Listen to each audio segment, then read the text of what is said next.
ጤና ይስጥልን ክቡራን ተመልካቾች እንደምሰነበታችሁ ከአማራ ሚዲያ ኮርፖሬሽን የምክር ሐኪሞች ዝግጅታችን ከአሁን ሰዓት ጀምሮ ወደ እናንተ መድረሱን ይቀጥላል። ዛሬም እንደተለመደው አንድ ርዕሰ ጉዳይ መርጠናል። ይሄ መረጥነው ርዕሰ ጉዳይ የፊኛ ካንሰርን የሚመለከት ነው። የፊኛ ካንሰር ስርጭቱ ምን ይመስላል? ህመሙስ የህመሙ ባህሪ ምንድነው? እንዲሁም ደግሞ ህክምና ሳይደረግለት የማህበረሰቡ ላይ እየፈጠረ ያለውን ጫና በሚመለከት ዛሬ ውይይት እናደርጋለን። እዚህ ስቱዲዮአችን ደግሞ የተገኙት ዶክተር መኳንንት ይመር ናቸው። ዶክተር መኳንንት በጥበበ ጊዮን ስፔሻላይዝድ ሆስፒታል የኩላሊት የፊኛና እንዲሁም የፕሮስቴት ቀዶ ህክምና ሰብ ስፔሻሊስት ናቸው። እዚህ ተገኝተው ለዚህ ርዕሰ ጉዳይ ማብራሪያ ይሰጡናል። ፕሮግራማችን እንድትከታተሉ በአክብሮት ጋብዛለሁ። ሰለሞን አወቀ እያስተናገድኳችሁ እንዲሁም ደግሞ አስፋው ወቀት ፕሮግራሙን እያስፈጸመ ከመላው ስቱዲዮ ባለሙያዎች ጋር አብረናችሁ እንቆያለን። የአገራችን የኢትዮ ቴሌኮም መልእክት አለ። እሱን ሰምተን ተመልሰን እንገናኛለን።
በቴሌብር ሂሳባችንን በቀላሉ ስንጋራና ጉርሻ ስንሰጥ እንዲህ ነን። ቴሌብር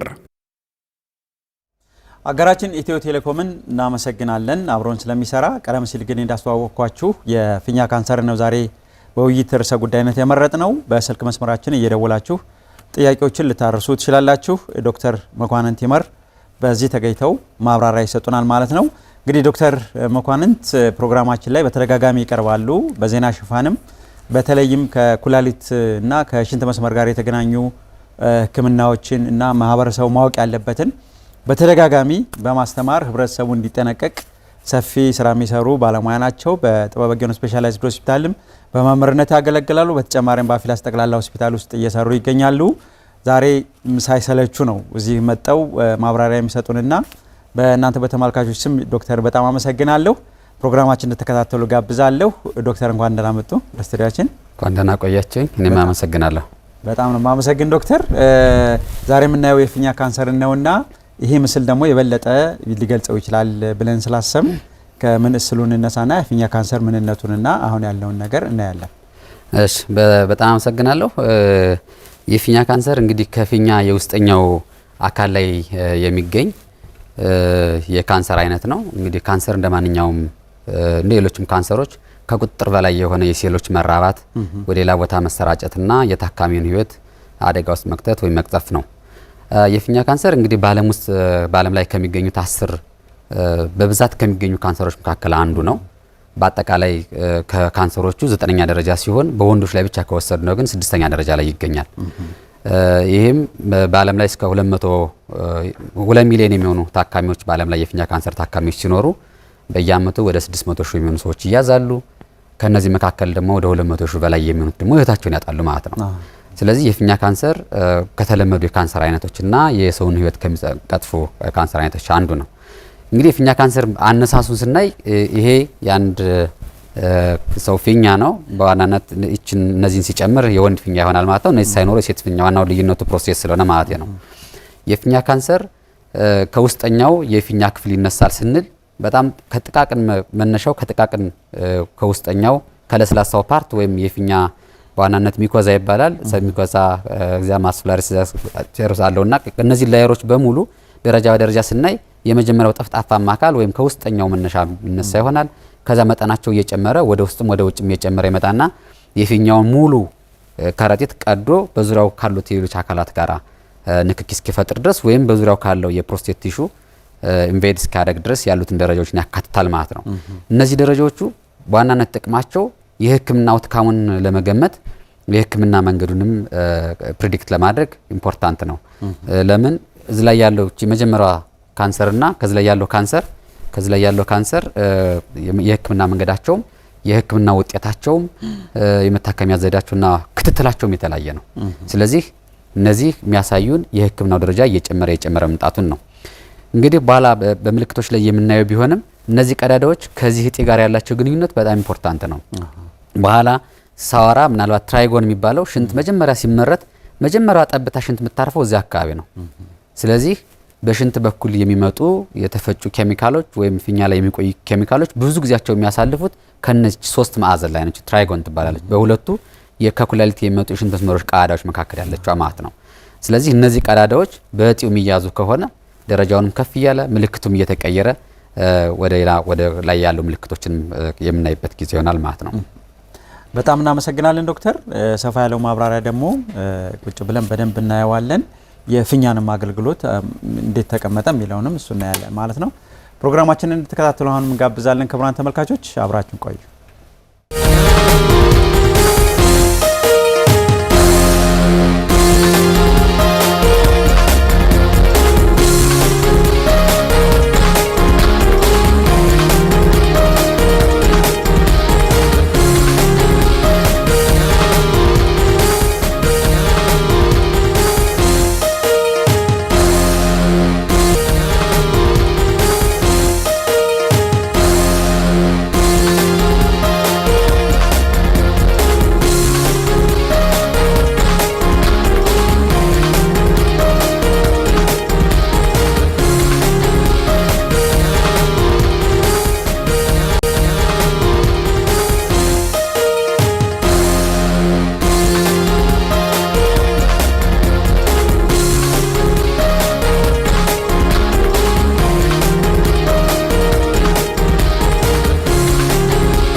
ክቡራን ተመልካቾች ተመልሰናል።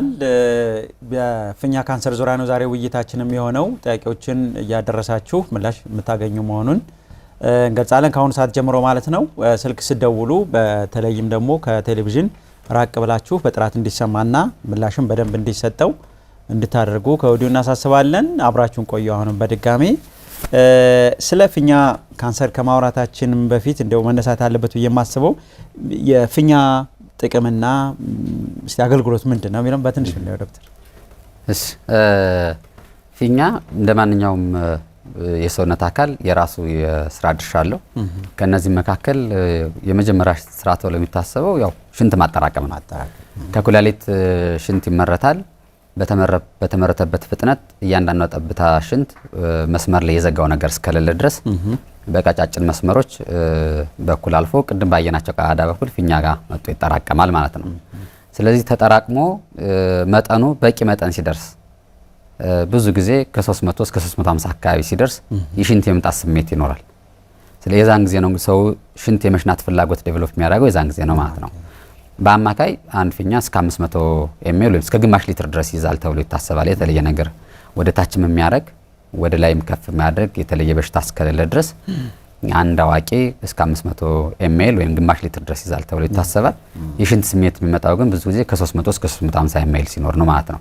ስለዚህ በዋናነት ከኩላሊት የሚመረተውን ሽንት አጠራቅሞ በመስመር በኩል ወይም ዩሬትራ በሚባለው በዚያ በኩል ወደ ውጭ ማስወጣት ነው ማለት ነው።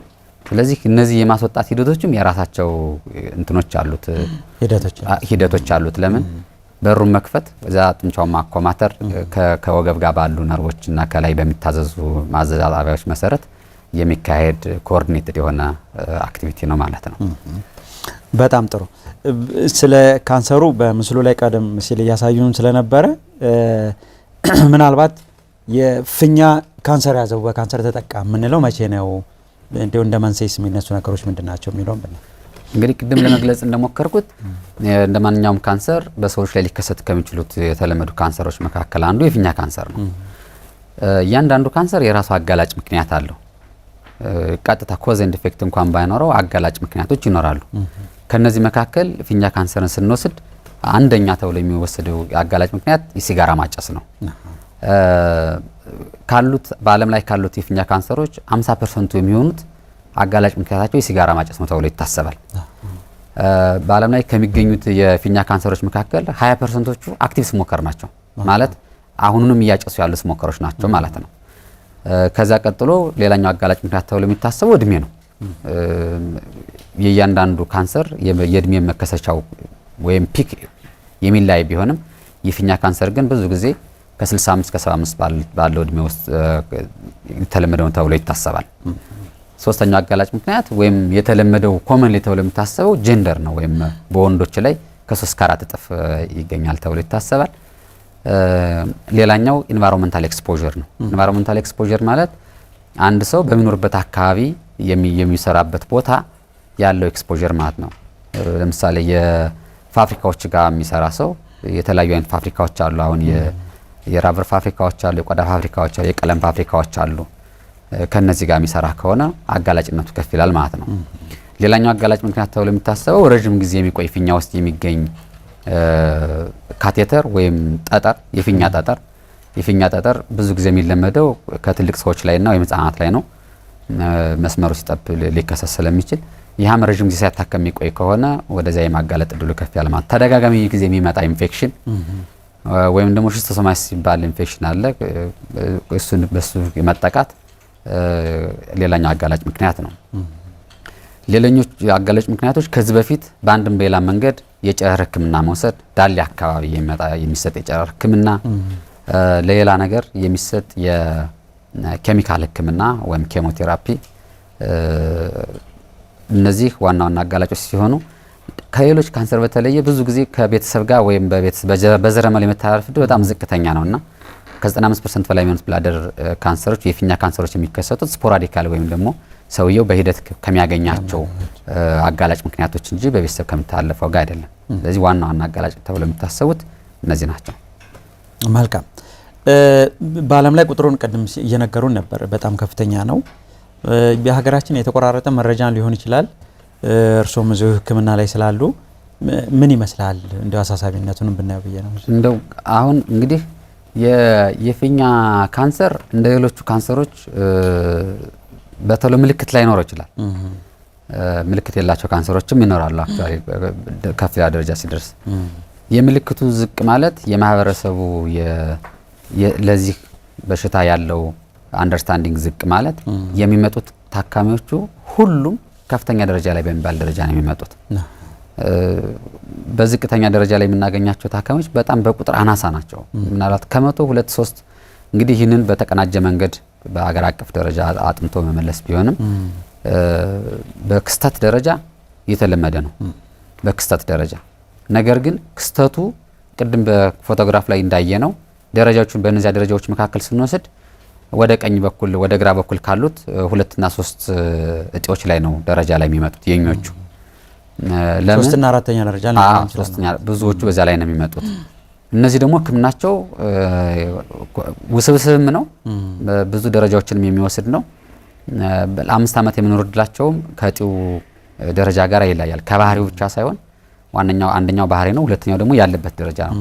ስለዚህ እነዚህ ታካሚዎቹ በእኛ ሀገር በተለይ ባለን ኤክስፖዠር ብዙዎቹ በጣም ትልልቅ እጢ ተቆርጦም ለማውጣት በጣም አስቸጋሪ የሚሆን ለምን በኦፕሬሽን አይሰራም። የፊኛ ካንሰር በባህሪው ከሌሎቹ ካንሰሮች በተለየ በኦፕሬሽን የሚሰራ አይደለም፣ በኢንዶስኮፒክ የሚሰራ ነው። ስለዚህ ያ ደግሞ የራሱ ጊዜ አለው፣ የራሱ መጠን አለው። ይሄ ህክምናውን ውስብስብም ረጅም ጊዜ የሚወስድ የሚያደርገዋል ማለት። ስለዚህ ከኛ ጋር የመጡ ታካሚዎች በዓለም ላይ ካለው ዳታ በተለየ ከ70% በላይ የሚሆኑት በዓለም ላይ ያሉት ታካሚዎቹ የመጀመሪያ ወይም ደግሞ ማስል ኢንቬሲቭ ያልሆነ ጡንቻውን ያልወረሰ እጢ ሲሆን ከኛ ጋር ያሉት ግን ብዙ በሚባል ደረጃ ላይ የሚመጡት ጡንቻውን ከወረሰና ደረጃው ከፍ ካለ በኋላ ማለት ነው። ስለዚህ ይሄ ህክምናውን ውስብስብ ያደርገዋል። ውጤቱም ደካማ ሊሆን ይችላል ማለት ነው። ምናልባት ከዚህ ጋር የሚያያዝ ያሰቡት ዶክተር ተመሳሳይ የሆነ ስሜት መኖር ለምሳሌ የሽንት አካባቢ የሚፈጠር ኢንፌክሽን ፊኛ አካባቢ የሚፈጠር ኢንፌክሽን ከዚሁ ጋር አገናኝቶት ምናልባት ሰውም መዘናጋት ፈጥሮ ሊሆን ይችላል። እንግዲህ የፊኛ ካንሰር ምልክቶች ብዙ ናቸው። በዋናነት እዛው ፊኛ ላይ ያሉ ምልክቶችን ስንወስድ እጢው እንዳለበት ቦታ ላይ ይለያያል። እጢው ከሽንት መስመር መውጫ ጫፍ ራቅ ወዳለ ቦታ ላይ ከሆነ አልፎ አልፎ በእጢው እድገት ሂደት ውስጥ የሚመጡ የደም ስሮች ሲደሙ ህመም አልባ የሆነ ደም በአይን የሚታይ ወይም በአይን የማይታይ ህመም አልባ የሆነ ደም በዋናነት ተብሎ የሚታሰብ። እነዚህ ደግሞ ከኢንፌክሽን ጋር ይመሳሰላሉ። ብዙ ሰው ሽንቱ ቀለም ሲቀይር ወይም ደግሞ ደሙ በዛ ይልና መርጋት ስለሚፈጥር ያ መርጋት ደግሞ ሲወጣ የተወሰነ ህመም ስለሚኖረው ያ ምልክት ሲኖራቸው በአካባቢ ወዳለው ሐኪም ቤት ይሄዳሉ፣ ሽንት ምርመራ ይሰጣሉ። ያንን ደም አይተው ህክምና ወስደው የመዘናጋትና ጊዜዎችን የመውሰድ ባህሪ ይኖራል። ከዚህ በተለየ ግን ወደ ፊኛ አንገት አካባቢ የሚመጣ ከሆነ ግን ወንዶች ላይ የሚከሰተውን የፕሮስቴት እባጭ ምልክት ይኖራቸዋል ማለት ነው። ከተለመደው በላይ ሌሊት መነሳት፣ ሽንት ቶሎ ቶሎ መምጣት፣ ማስማጥ፣ መቆራረጥ፣ መንጠባጠብ እንደዚህ ኢንፌክሽኖችም ሲኖሩ ለምን አንገቱ ላይ ከሆነ ጨርሶ ስለማይሸኑ ኢንፌክሽን መፍጠር ስለሚኖር ሲሸኑ ማቃጠል እና ሌሎች የኢንፌክሽን ምልክቶች ይኖራሉ ማለት ነው። ከዚህ በዘለለ ግን ቅድም ኢሜጁ ላይ ሳሳይ እንደነበረው የሽንት ከኩላሊት የሚወጡ መስመሮች የሚወጡበት መስመር አለ። እነዚያም መስመሮች ካጠገብ የሚወረሩ ከሆነ ታካሚው በጎንና በጎን በኩል ኩላሊቶቹ ውሃ ስለሚቋጠሩ የወጋት ስሜት ይኖራል። አልፎ አልፎ እጢው ስሩን እየሰደደ ወደ ዳሌ አካባቢ ያሉ አካላትን እያያዘ ሲመጣ የዳሌ ህመም ይኖራል፣ የወገብ ህመም ይኖራል። ወደ ሌላ ቦታ የሚሰራጭ ከሆነ ግን እንደተሰራጨበት ቦታ ወደ ጉበትም ወደ ሳምባም የሚሄድበት አካባቢ ላይ እንደዚህ አይነት ምልክቶች ትንፋሽ ማጠር፣ ውሃ መቋጠር ይኖራል። ወደ ጀርባ አከርካሪ ጋር ወደሚሄዱት ካለ ደግሞ የእግር ማበጥ ሊኖር ይችላል ማለት ነው። ኩላሊቱ በትክክል እየሰራ እንኳን ቢሆን ወደዚያ የሚሄዱ ፈሳሾችን መንገድ ስለሚዘጋ ወይ ሊምፋቲክ ኦብስትራክሽን ሲኖረው የእግር ማበጥ ሊያመጣ ይችላል። ስለዚህ ምልክቶቹ እንደ ደረጃዎች የሚለያዩ ቢሆንም በዋናነት የመጀመሪያ ምልክቶቹ ግን ከተራ ከሆነ ሽንት ኢንፌክሽን ጋር ሊመሳሰሉ ይችላሉ ማለት ነው። በተለይ ደም ከማየቱ በዘለለ ያለው ማለት ነው። ይሄ መዘራጋትን ፈጥሮ ቶሎ እንዳይመጡና ደረጃው ከፍ እንዲል ሊያደርግ ይችላል ከሚል ሳቢ ነው። ጥሩ እንግዲህ ተጋላጭነቱን ስናይ በወንዶች የበለጠ ይጨምራል። ያው በተፈጥሮም የሆነ ስለሚመስለኝ ነው። ሌላው የምርመራ ሂደቶችን እናያቸው እስኪ እንደ ሌሎቹ በደንብ ሂደት ይኖራል እና እስኪ ምን ይመስላል እሱ? አዎ እንዳልከው በወንዶች ከ3 እስከ 4 እጥፍ የተለመደ ነው። ከሴቶቹ ላይ የራሱ የተለያየ መላምቶች አሉ። ግን አንፎርቹኔትሊ ከሴቶች ላይ ሲከሰት በጣም መጥፎ ባህሪ ያለው ነው የሚከሰተው እና ሞርታሊቲው ወይም ላይፍ ኤክስፔክታንሲን የምታጣበት ወንዶቹ 26% የሚሆነው ላይፍ ኤክስፔክታንሲ ወይም የሚጠበቅባቸው ላይፍ በ26% የሚሆነውን በዚህ ጢ ምክንያት የሚያጡ ቢሆኑ ሴቶች ግን ወደ 36% የሚሆነው ነው የሚያጡ። ይሄ ጢ ብዙ ጊዜ የተለመደው ወደ አውሮፓ ዴቨሎፕ ዌስተርን ካንትሪ ላይ የተለመደ ነው። በፕሪቫላንስ ደረጃም ወደ 60% የሚሆኑ ታዳጊ ሀገራት ላይ የሚከሰት ነው። 40% ግን ታዳጊ ሀገራት ላይ የሚከሰት ነው።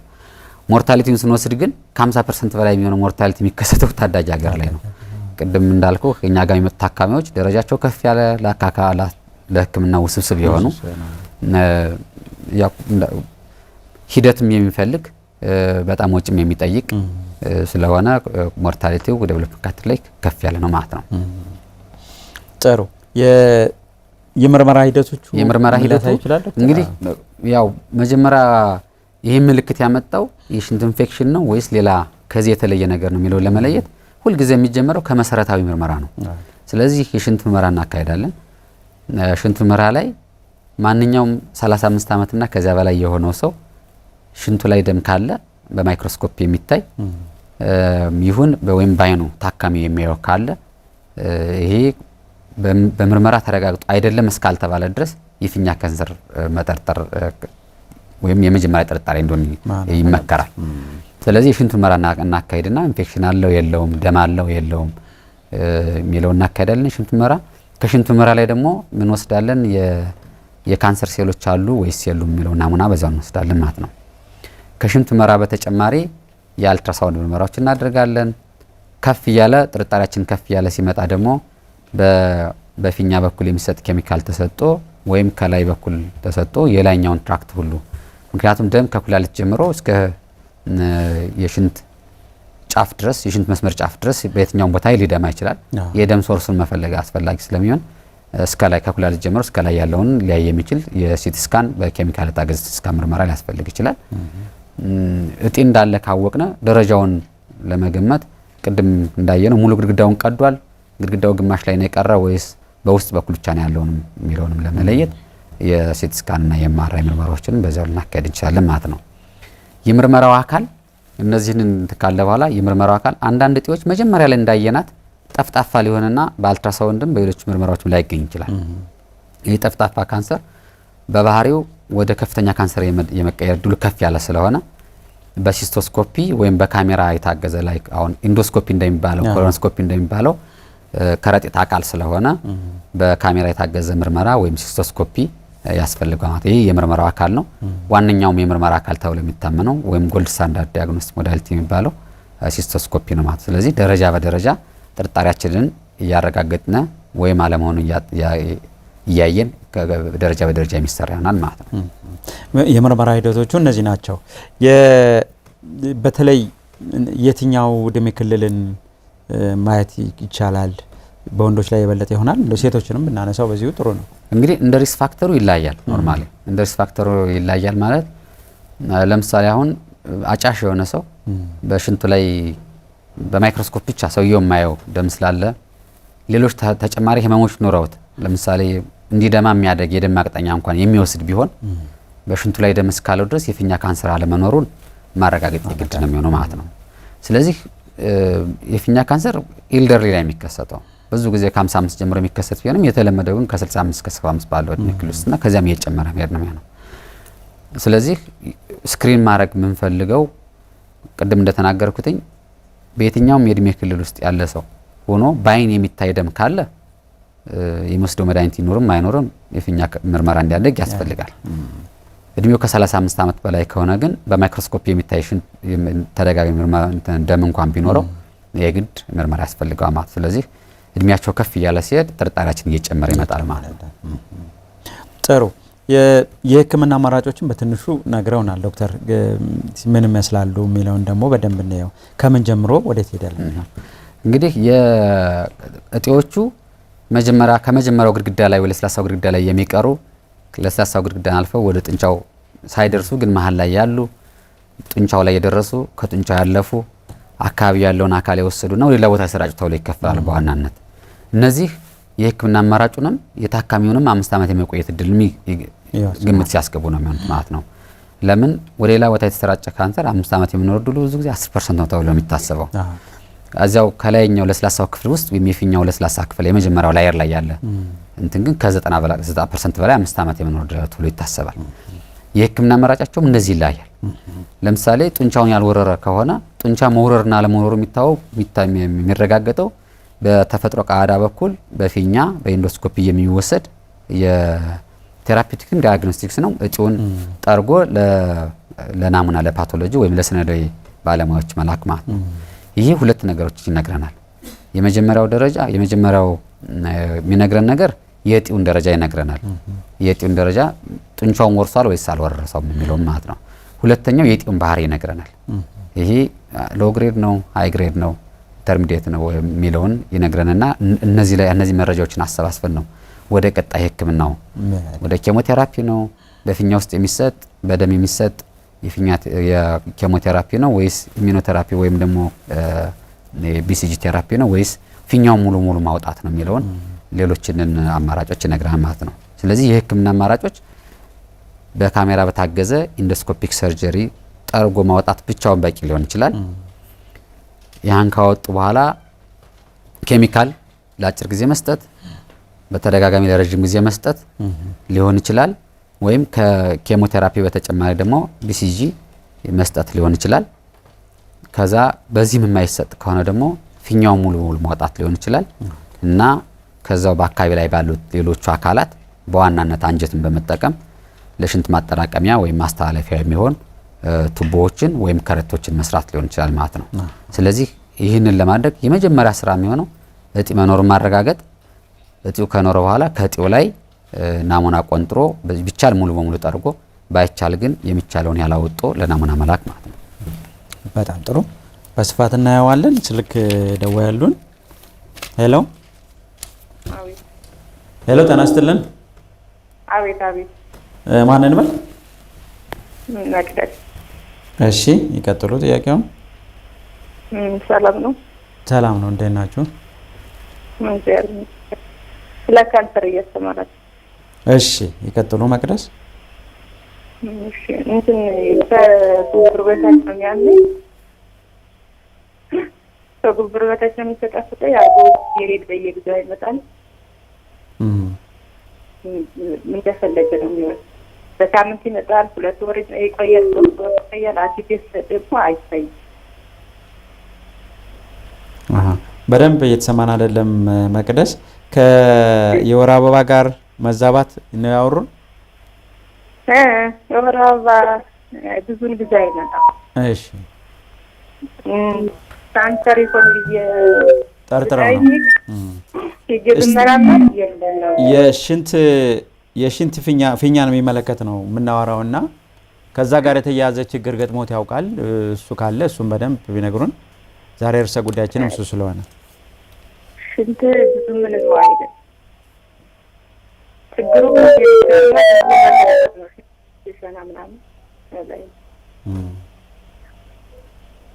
ይቅርታ በደንብ እየተሰማን አይደለም መቅደስ። ወይዘሮ መቅደስ እስኪ መልሰው ይደውሉልንና በደንብ ሀሳቡን እንይዛለን። የተለያዩ የስልክ አማራጮችም ስላሉ እዚህ ስክሪኑ ላይ ከነሱ በአንደኛው ደግሞ ይደውሉ።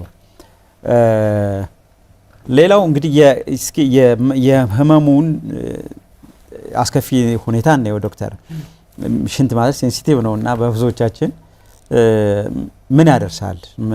ባይታከም ጉዳቱ እየሰፋ ሲመጣ ምን ይገጥመናል የሚለውን እንስኪ። እሺ እንግዲህ የፊኛ ላይ የሚነሳ ስለሆነ የፊኛ ካንሰር መጀመሪያ ብዙዎች የፊኛ ካንሰሮች የሚነሱት ቅድም ባሳየው በሁለቱ ቀዳዳዎች መካከል ነው።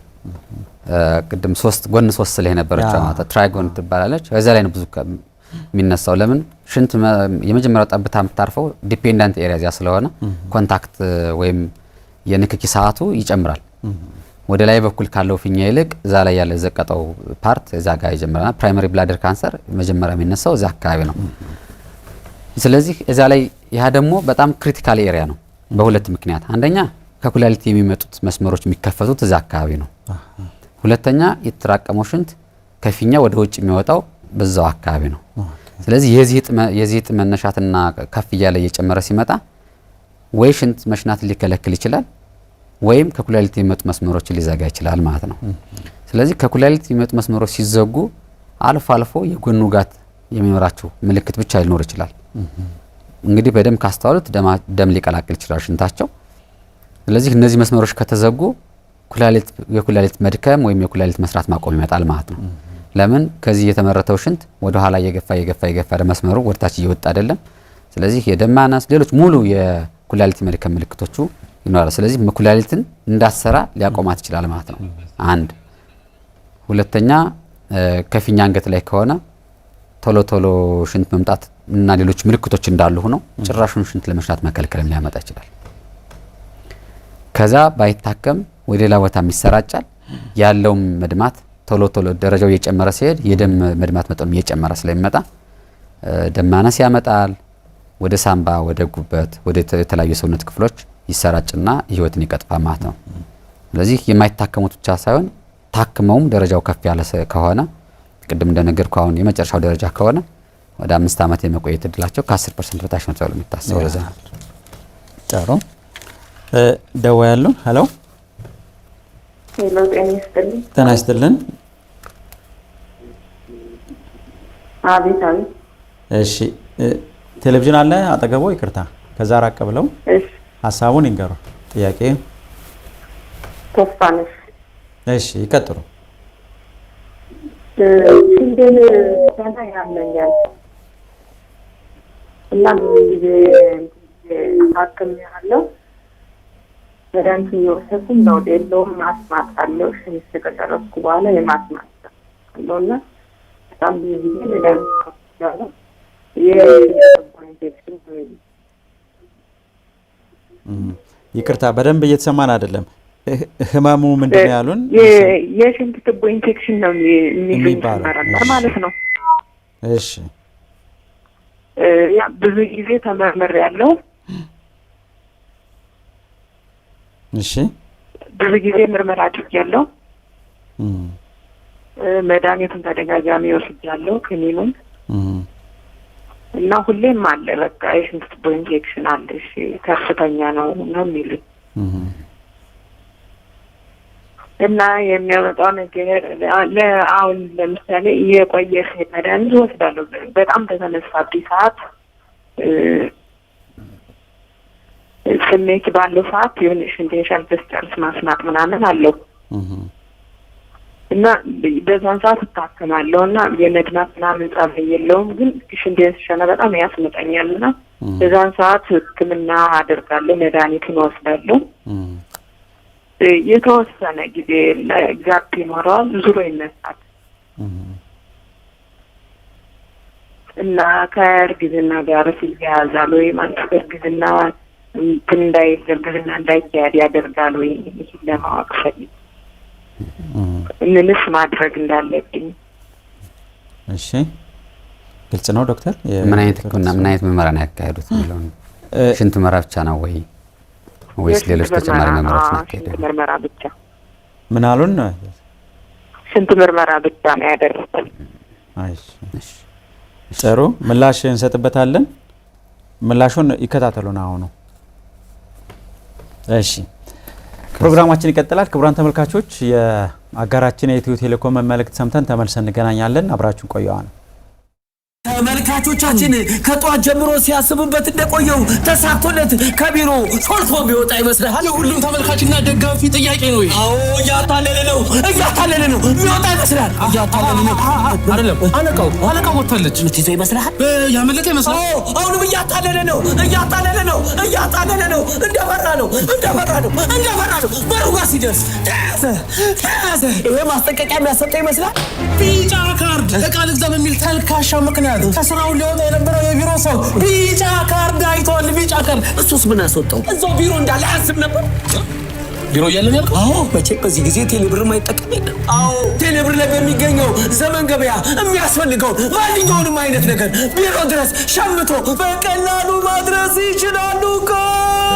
ታዳጊዎቻችን የዲጂታል ኢትዮጵያ ግብይት መዳረሻ በሆነው ዘመን ገበያ ውስጥ የገባ ይመስላል።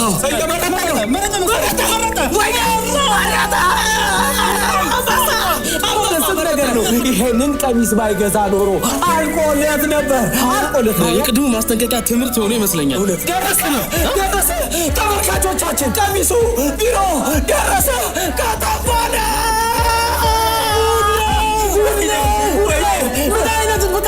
ምን አይነት ቴክኖሎጂ! ወይኔ ዘመን ገበያ ከጉዳ ወጣ።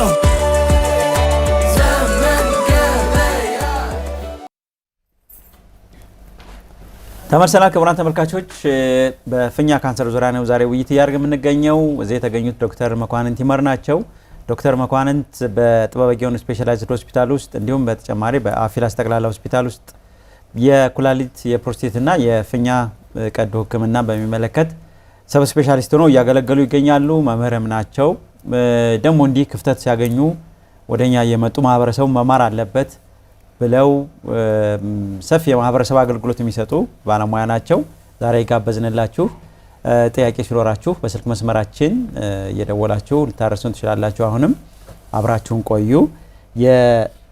የወይዘሮ ተስፋነሽ ጥያቄ ነበርና ዶክተር እሱ ምላሽ እንስጥበትና እንግዲህ እድሜያቸውን አልጠየቅንም። አክቹአሊ ግን ያው ጎልማሳ ናቸው ብለን እናስባለን። የሽንት ኢንፌክሽን በሴቶች ላይ ከወንዶች በተለየ በጣም የተለመደ ነው።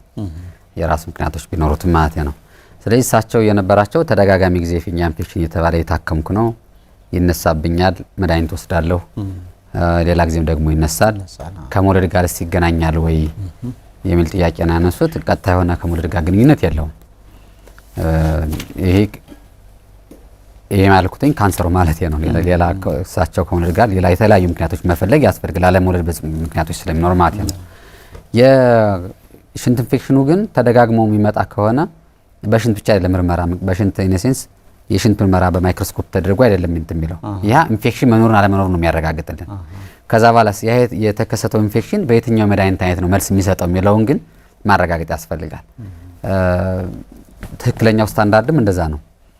ሽንት ምርመራ ይካሄዳል። ሽንት ኢንፌክሽን ሲኖር የተለመዱ ኢንፌክሽኖች የሚያክሙ መድኃኒቶችን እንሰጣለን። ተመልሶ ያ ታካሚ ተደጋጋሚ ኢንፌክሽን የሚያመጣ ከሆነ ግን ከበስተጀርባ ያሉት ምክንያቶች መፈለግ ያስፈልጋል። አንድ ያ መድኃኒት ያ ኢንፌክሽን በየትኛው መድኃኒት ታካሚ ነው ዩሪን ካልቸር ወይም ደግሞ ሽንትን በላቦራቶሪ ማሳደግና ለየትኛው መድኃኒት የተሻለ መልስ ይሰጣል የሚለውን ማረጋገጥ ያስፈልጋል። ረጅም ጊዜ የሚቆይና ተደጋጋሚ የሆነ ኢንፌክሽን ሊያጋልጥ ይችላል። አዎ እንደ አንድ ሪስክ ፋክተር ሊቀመጥ ይችላል። ስለዚህ እንደዚህ የሚያጋጥም ከሆነ የኢንፌክሽኑ ምክንያት የትኛው ባክቴሪያ ነው፣ በየትኛው መድኃኒት ይታከማል ወይስ ሌላ አጋላጭ ምክንያቶች አሉ ወይ የሚለውን ሽንት ኢንፌክሽን በሴቶች ላይ የተለመደ ነው ቢባልም ሌላ አጋላጭ ምክንያቶች ሊኖሩ ይችላሉ። ለምሳሌ ጠጠር ቢኖራቸው ተደጋጋሚ ኢንፌክሽን ሊይዛቸው ይችላል። የሽንት መስመር መጠብ ቢኖራቸው ተደጋጋሚ ኢንፌክሽን ሊኖራቸው ይችላል። ስለዚህ ሌሎች ምክንያቶችን ክሊር አውት ማድረግ ወይም አለመኖራቸው ማረጋገጥ ግን ተገቢ ነው። ይሄን ለማድረግ ደግሞ የሽንት ናሙና ላይ የሚሰሩ ላቦራቶሪዎች አሉ። ለምሳሌ ካልቸር ማሳደግ ሊሆን ይችላል፣ የቲዩመር ሴሎች ማየት ሊሆን ይችላል። በአልትራሳውንድና ሌሎች ተጨማሪ የሕክምና አማራጮች ወይም የምርመራ አማራጮች ማየት ተገቢ ይሆናል ማለት ነው። ስለዚህ ተደጋጋሚ ጊዜ እኔ እኮ ሽንት ኢንፌክሽን አለብኝ እንደማለት ግፊት፣ ስኳር እንደሚባለው አለብኝ ብሎ አምኖ መቀመጥ ብቻ ሳይሆን ለምን የሚለውን ጥያቄ ከበስተጀርባ መመለስ ተገቢ ነው ማለት ነው። ጥሩ። እስኪ መከላከል በምንችል ደረጃ ካለው ዶክተር የፊኛ ካንሰር እንዴት መከላከል ይቻላል የሚለው እንግዲህ መከላከያ መንገዱ ከአንዱ ውጭ ብዙዎችን መከላከል ይቻላል። ለምሳሌ አሁን ጾታና እድሜን ያው ራሱን ጠብቆ የሚመጣ ስለሆነ እሱ መከላከል አይደለም። በዋናነት አንደኛ አጋላጭ ተብሎ የሚታሰበው የሲጋራ ማጨስ ነው። ሲጋራ ማጨስን የሚያቆሙ ሰዎች በካንሰር የመያዝ እድላቸው እየቀነሰ ይሄዳል። ነገር ግን በህይወታቸው አጭሰው ከማያውቁ ሰዎች ጋር እኩል አይመጣም። መጠኑ በጣም ሲግኒፊካንትሊ ይቀንሳል። ባጨሱበት እድሜ ልክ እንደሚጨምረው ሁሉ ለማጨስ ባቆሙበት እድሜ ልክም እየቀነሰ ይመጣል። ስለዚህ የመጀመሪያው የሚሆነው ሲጋራ ማጨስን ማቆም ነው። ሌላኛው ፋክተሮችስ መስራት እና ለፋክተሪ መጋለጥ ኬሚካሎች የተለያዩ ኬሚካሎች መጋለጥ የሚሆን ነው። ስለዚህ እነዚህ ኢንቫይሮንመንቶች መቀየር ማለት ነው። ኢንቫይሮንመንታል ኤክስፖዠር ስለሆነ አንደኛው ትልቁ ሪስክ ፋክተር። ስለዚህ እነዚያን ኤክስፖዠሮች መቀነስ ማለት ነው ወይም ደግሞ አቮይድ ማድረግ ማለት ነው። ሌላኛው እንግዲህ በአንድም በሌላ መንገድ ረጅም ጊዜ ፊኛቸው ላይ ካቴተር የሚያስቀምጡ ሰዎች አሉ። በታችኛው መስመር በማይጠገንበት መንገድ መጎዳት ሊሆን ይችላል፣ ወይም ከወገብ በታች አከርካሪ ላይ የሚደርስ ጉዳት ወይም በህመም ምክንያት መንቀሳቀስ አለመቻልና ሽንትን በተገቢው መንገድ ማስወገድ አለመቻል ሱፕራፑቢክ ካቴተር ወይም ከምርታቸው ዝቅ ብሎ ባለ ቦታ ላይ ካቴተር የሚቀመጥ ሊሆን ይችላል። እነዚህ ሰዎች ለምሳሌ ከ8 ዓመት በኋላ ሬጉላር የሆነ ፎሎ አፕ ይፈልጋሉ። ስለዚህ እነዚህንን ክትትል ማድረግ ነው ወይም ካቴተሩን ቶሎ ቶሎ መቀየር። ኢንፌክሽኖችን ካሉ ቅድም እንዳልኩትኝ ታርጌትድ በሆነ መንገድ ማከም፣ ጠጠሮች ካሉ ጠጠሮችን በጊዜ ማስወገድ፣ በቂ ፈሳሽ መውሰድ። እንግዲህ እንደው በጣም ስትሮንግ ነው ተብሎ ባይታመንም የአመጋገብና የኑሮ ዘይቤን ማስተካከልም አንደኛው መከላከያ መንገድ ነው ተብሎ ይታሰባል። ስለዚህ እነዚህን በማድረግ መከላከል ይችላል። መጀመሪያው እንዳይከሰት ቢከሰት እንኳን በጊዜ እንዲታከምና የመኖር እድል ቅድም እንግዲህ ከ10% እስከ 90% በላይ ብለን እንዳልነው በዛኛው ሬንጅ ውስጥ በከፍተኛው ሬንጅ ውስጥ አንድ ሰው እንዲገኝ ምልክቶች ሲኖሩ መታከም እና ክትትል ማድረግ ተገቢ ነው ማለት ነው። ጥሩ ደዋ ያሉን ሄሎ አቤት ጤና ይስጥልን ዶክተር እንቀጥታ እሺ ይቀጥሉ ጥያቄውን ከደጀን ወረዳ ነው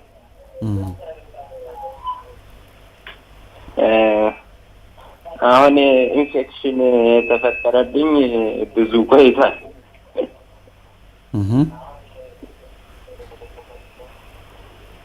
ሄሎ ሄሎ ይቀጥሉ እየሰማን ነው ሱራፌል አሁን ሆስፒታል ነው እንትኑ ብዙ ጊዜ ቆይቶብኛል ደም ይቀላቅላል ስለዚህ ምንድነው መፍትሄ ጥሩ አሁን ሆስፒታል እየታከሙ ነው አዎ እሺ ምን ተባሉ? እዛ ላይ ምን ያጡት ነገር አለ? ምናልባት በደንብ ሊብራራለት የሚፈልጉት ምን ተደረገለት ነው? እሺ ይሰማል? ይሰማል። እሺ አሁን ሆስፒታል ውስጥ ምን ህክምና ተደረገለት? አሁን ዶክተርም ለምላሽ እንዲመቻቸው ምን ህክምና ተደረገለት? አሁን ያለው ለውጥና ምን ይፈልጋሉ? ሌላውን በአልትራሳውንድ እንደማይተውታል የሽንት ምርመራም አድርገውልኛል። እሺ እና የዚህ መፍትሄ ምንም ላገኝበት አልቻልኩም። ጥያቄ ይኖራል ዶክተር? ችግር ነው።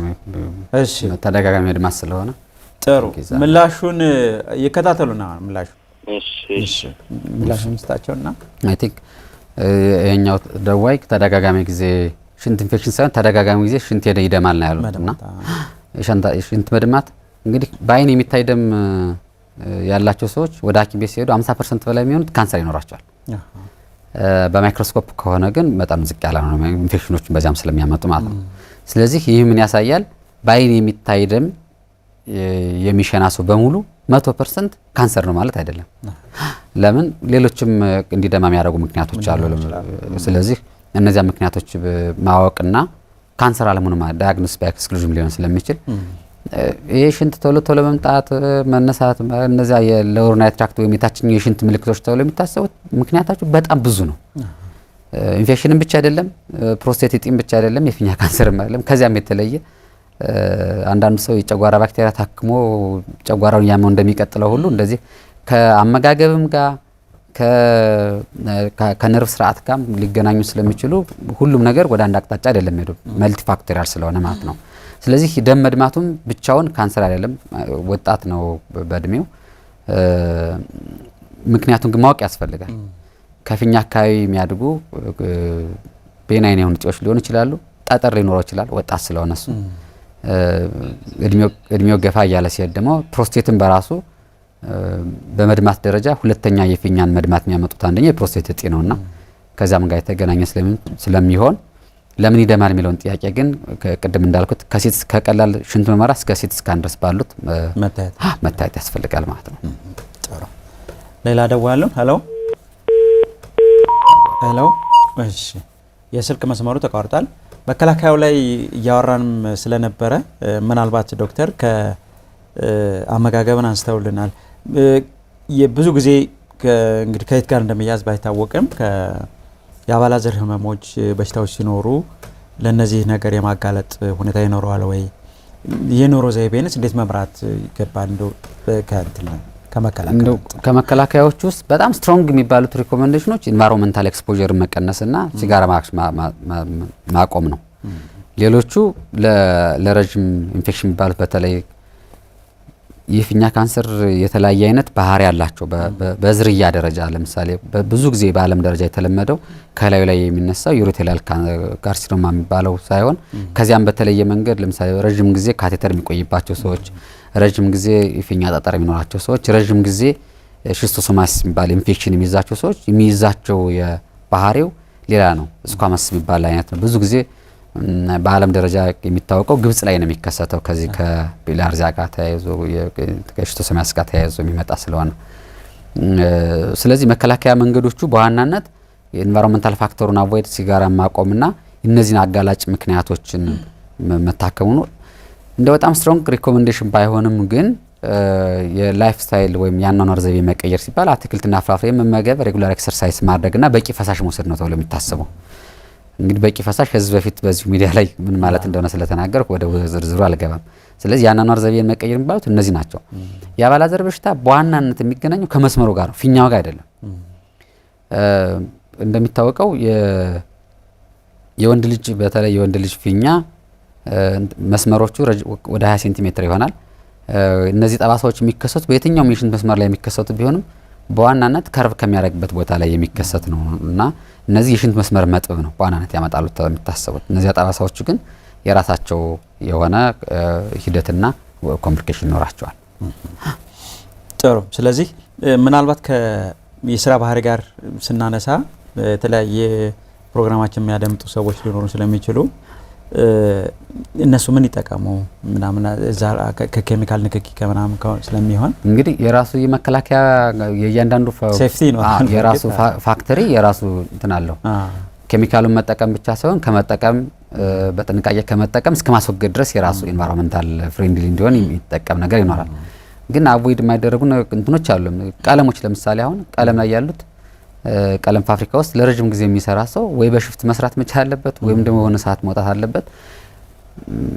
እንደ ሲጋራ ማጨስ በቀላሉ ማቆም እንኳን ባይቻል እነዚህ ሰዎች ክትትል ይፈልጋሉ ማለት ነው። ከሌላው ማህበረሰብ የተለየ በፊኛ ካንሰር የሚያዝብላቸው ከፍ ያለ ስለሆነ ብዙ አይነት ፋክተሮች የጎማ ፋብሪካ አለ፣ የጎማ ማት ራበር ፋክተሪ ማለት ነው። የቀለም ፋክተሪዎች አሉ፣ ሌዘር ፋክተሪ፣ የቆዳ ፋክተሪዎች አሉ። እነዛ ውስጥ የሚሰሩት ማዕድን ቦታ ላይ የሚሰሩት እነሱንን ክትትል እንዲያደርጉና ሌሎችን ከሌላው ህዝብ በተለየ ምልክቶችን ሲያዩ በቅርበት ወደ ሕክምና እንዲሄዱ ነው ሪኮመንድ የሚደረገው። ጥሩ ፕሮግራማችን እያጠቃለልን ነው። እንደው መጨረሻ ላይ ይሄ ህመም እርሱም በስራ አጋጣሚ የሚያጋጥመው ነገርም ስለሚኖር እንደማጠቃለያ ምን ሀሳብ ይሰጡናል? እንግዲህ የፊኛ ካንሰር ላይ ከሌላው ካንሰር በተለየ ሌሎች ካንሰሮች አሉ። ኖርማሊ በተለየ አንደኛ ለረጅም ጊዜ ክትትል ይፈልጋል። ለረጅም ጊዜ ክትትል ይፈልጋል ሲባል ቅድም ባልኩ ደረጃዎች ውስጥ የመጀመሪያው ደረጃ ብቻ ነው እንግዲህ ለአንድ አመት ያህል ክትትል ተደርጎ ወደ ቤት ድናል ወይም ረጅም ጊዜ ክትትል አትፈልግም ተብሎ ሊሰናበት የሚችል እንጂ ጡንቻውን የነካ የፊኛ ካንሰር ያለው ታካሚ በየትኛው መንገድ ቢታከም እድሜ ልክ ክትትል ይፈልጋል። በክትትል ደረጃ በጣም ኮስቲ ከሚባሉት የህክምና እንትኖች የፊኛ ካንሰር ማከም ነው። ቅድም ጡንቻውን የወረከው እጢው ጡንቻውን የወረከ ሆነ አንደኛውና የተሻለ አማራጭ ተብሎ የሚታሰበው ፊኛውን ሙሉ በሙሉ አወጥቶ በአካባቢ ካለው አንጀት ተመሳሳይ ፊኛ መስራት ወይም የሽንት መስመሮችን ወደ ሌላ ማጠራቀሚያ ነገር መቀየር ወይም ወደ ጎን በኩል በሆድ በኩል እንዲወጡ ማድረግ ነው። ይሄ ፊኛን ለወረረ ካንሰር ነው። በእኛ ባለን ኤክስፖዠር ባለን ፐርሰናል ኤክስፒሪየንስ ደግሞ ብዙዎቹ ከዚህ ደረጃ የሆነ የሚመጡት ይሄ ምን ይፈልጋል? ፊኛ ይወጣና በሌላ መንገድ ሲባል ላለመቀበል የአዌርነስ ችግር ስለሚኖር ሰርቫይቫልን ትሪትመንት አውትካሙንም ይቀይራል ማለት ነው። ስለዚህ አንዳንዶቹ አንዴ ታክመው ይጠፋሉ በዛው። ስለዚህ ይሄ የፊኛ ካንሰር ያለበት ታካሚ በሐኪሙ ተመርምሮ ከዚህ በኋላ ክትትል አትፈልግም ተብሎ እስካልተሰናበተ ድረስ ከክትትል ባይረቅ ከመጀመሪያው ደረጃ የባሰ ሆኖ ይመጣሉ። የፊኛ ካንሰር ሁለት አይነት ባህሪዎች አሉት በዋናነት ወይ ደግሞ ይከሰታል ወይም ደረጃውን ከፍሎ ሌላ ደረጃ ይዞ ይመጣል ማለት ነው። በተለይ በማይክሮስኮፕ ሲታይ ናሙናው ተወስዶ ሲመረመር ሃይ ግሬድ ብላደር ካንሰር ከሆነ ወደ ከፍተኛ ደረጃ የመሄድና ደግሞ የመከሰት ዕድሉ ከፍ ያለ ነው። ሎው ግሬድ ሆኖ ግን ደግሞ የመከሰት ዕድሉ ከፍተኛ ቢሆንም ወደ ደረጃው ከፍ ማለት ጡንቻውን ያልወረረውን ወደ ጡንቻ መውረድ ዕድል የመሄድ ዕድሉ ግን ዝቅ ያለ ነው። ባይ ሚንስ ግን አንዴ የፊኛ ካንሰር ያለው ሰው አንደኛ ለረጅም ጊዜ ክትትል ይፈልጋል በሁለት ምክንያት፣ ወይ ደግሞ ይከሰታል ወይ ደረጃውን ከፍሎ ይመጣል ማለት ነው። ስለዚህ እነዚህ የመጀመሪያዎቹ ሁለቶቹ ወይም ካንዱ ቀጥሎ ያለው እንደዛ ካልሆነ በስተቀር ሌሎቹ ክትትል የሚፈልጉ ናቸው። 100% የሚባሉት ለአንድ አመት ክትትል ይፈልጋሉ። ከመጀመሪያው ቀጥሎ ያለው ደረጃ ላይ ግን እስከ 5 አመት ብቻ ክትትል የሚፈልግ ሊሆን ይችላል። ጡንቻውን የወረረ ከሆነ ግን እድሜ ልክ ክትትል ይፈልጋል ማለት ነው። ስለዚህ እነዚህ ክትትል የሚፈልጉ ታካሚዎች በመሃል ቢጠፉ ከመጀመሪያው የባሰ እጢ ከፍ ያለ ወይም ሌላ ቦታ የተሰራጨ እጢ አብቅለው ይመጣሉ ማለት ነው። አንድ ሁለተኛ ባይን የሚታይ የሽንት ደም ያላቸው ሰዎች በተለያየ ምክንያት ኤክስፕሌን አድርጎ ወይም ምክንያት ሰጥቶ ከመቀመጥ ይልቅ በተለይ ካንሰር አለመኖሩን ማረጋገጥ በጣም የህክምና ውጤቱንም የህክምና ሂደቱን ይቀይራል ማለት ነው። ስለዚህ በተለይ በየጤና ጣቢያው ላይ ወይም በየግል ክሊኒኩ ላይ ያሉት እንትኖች ከአንድ ጊዜ በላይ ታክሞ በማይክሮስኮፕ የሚታይ ደም ያለው ታካሚ ደጋግሞ የሚመጣ ከሆነ ግን ይሄ አገልግሎት ወደሚሰጥበት ተቋም ቢልኳቸውና የታካሚዎችንም ህይወት ቢታደጉ ብዬ ነው የማስበው። በጣም ጥሩ ሀሳብ ነው። ዶክተር መኳንንት እዚህ ተገኝተው ሰፋ ያለ ሀሳብ ነው የሰጡን። ፕሮግራማችን ላይ ማህበረሰቡ መማር አለበት ብለው ርዕሰ ጉዳዮችን ሁሉ ይሰጡናል። ለኛ እጅግ በጣም አድርጌ ነው ማመሰግን በተመልካቾች ዶክተር እኔም እድሉን ስላገኘሁ አመሰግናለሁ። ክቡራን ተመልካቾች ፕሮግራማችን በዚሁ ይጠናቀቃል። ሳምንት ሌላ ርዕሰ ጉዳይ ይዘን እንገናኛለን። መልካም የጤና ሳምንት ይሁንላችሁ።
በቴሌብር ሂሳባችንን በቀላሉ ስንጋራና ጉርሻ ስንሰጥ እንዲህ ነን። ቴሌብር